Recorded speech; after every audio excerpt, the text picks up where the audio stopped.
Hey everybody, in today's video, we're going to be talking about Halo's broader audience. Yes, we're talking about that topic today. What does the broader gaming community think of Halo Infinite? We've recently had some really big streamers, Dr. Disrespect and Nickmercs, both give their opinions, so I'm going to play them on screen in a second and then talk more about it. We all know that Dr. Disrespect said that Halo Infinite would not thrive without a battle royale, and I saw a lot of comments from a lot of people saying, wow, I guess he was right. I would argue, and because Halo Infinite had such a large population on launch, that a lot of people really resonated with the game when it first came out. However, due to a lack of content and regular updates, that player base dwindled very quickly. The last few Halo games have very much chased trends and really tried to reinvent the wheel on each iteration. As someone who's probably spent 20-30,000 hours playing the game, Halo Infinite is really the closest game to the original formula since Halo 3.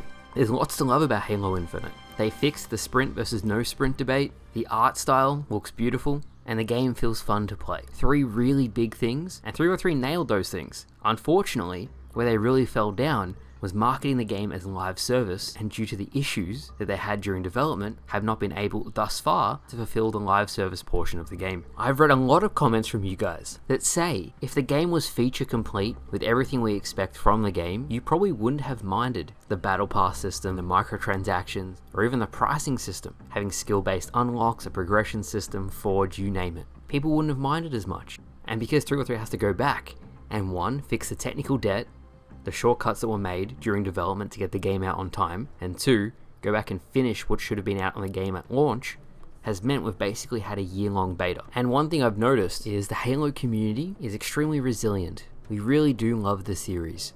The hype I've been seeing behind Forge is incredible. People are very, very excited. With all that said, and a very good example is when 343 announced microtransactions for the MCC because of Halo Infinite and how it was handled. Myself and all of you guys basically said, no, you don't have that goodwill. You've done nothing to prove that it isn't going to be a blatant cash grab. Do not do it. And that's the best way I can sum up how the community feels about 343 as a whole. It's going to take a long time to mend some bridges that have been broken, many people in the community. As a Halo YouTuber, I recognize the only way to move forward as a community is together.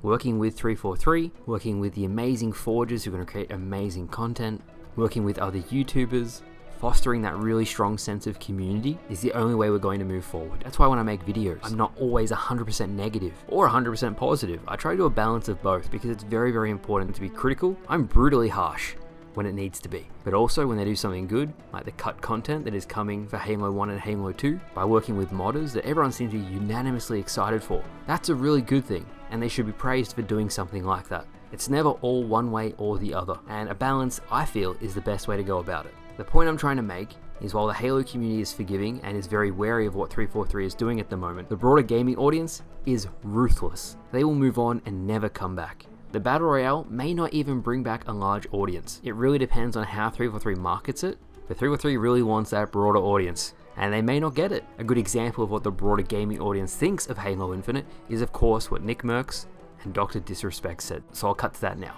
Hey Doc, any chance you'll check out Shoddy Snipes or SWAT on Halo anytime soon, says Chip Green with a $9.99. I haven't played Halo in a while. Kind of sucks to say, but like it just feels like there's absolutely no energy around Halo. From a community standpoint, from I don't know, I'm not feeling the energy of Halo.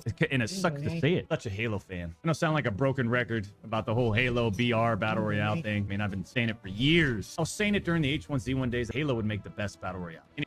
The gaming community as a whole was ready for a new fucking awesome game, and Halo dropped the fucking ball.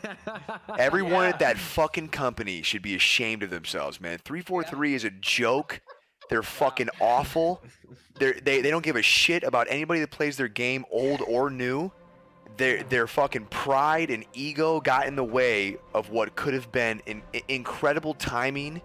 And just, God, it could have just fucking taken over everything. Now I know that Battle Royale is their core audience, and I also realize that Battle Royales are here to stay. But my main takeaway from what those two guys said, taking away everything else about the game mode, is that people really do love Halo. Nick and Dr. Disrespect both think Halo as a franchise is fantastic. Most people when they grew up, they played Halo, and they still love it to this day. And they want Halo to succeed.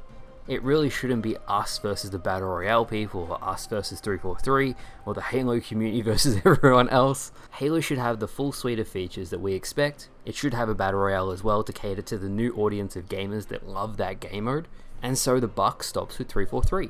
I hope that 343 can pull it together once they get Forge, co-op campaign, and every other feature we expect from a feature complete game out into the open, and they can really knuckle down on the live service, and then we'll see.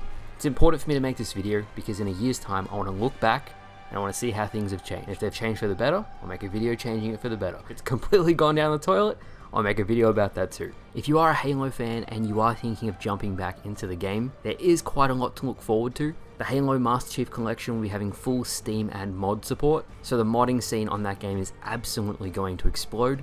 Forge on Halo Infinite is revolutionary. It's literally game changing, to the point where you can actually make different game modes in Halo Infinite's engine. So for Halo fans, there is so much to look forward to. But thank you guys for watching. Hopefully you all enjoyed today's video, and I'll see you guys later.